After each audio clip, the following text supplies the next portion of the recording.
Tonus Laboratorio del Piede, centro altamente specializzato nella costruzione di plantari su misura, dedica nuove tecnologie di rilevazione dei carichi posturali per dare voce alla filosofia di benessere che lo caratterizza. Ben ritrovati al meteo.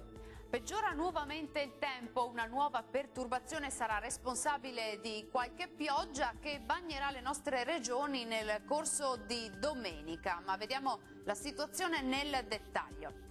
Sul Veneto andrà meglio al mattino, ma dal pomeriggio avremo piogge sparse, piuttosto frequenti un po' ovunque, localmente anche alternate a qualche schiarita. Migliorerà ovunque entro la notte.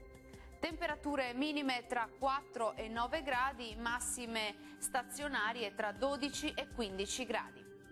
Spostiamoci ora sul Friuli Venezia Giulia.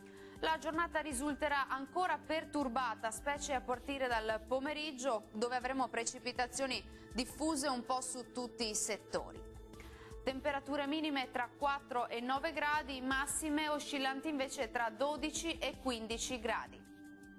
Raggiungiamo infine il Trentino Alto Adige. Avremo maggiori spazi soleggiati al mattino col passare delle ore, nubi in aumento con qualche rovescio a carattere sparso. Temperature minime intorno ai 4 gradi, massime sui 19 gradi circa. Dal meteo di Antenna 3 è tutto, vi do appuntamento al prossimo aggiornamento. Arrivederci.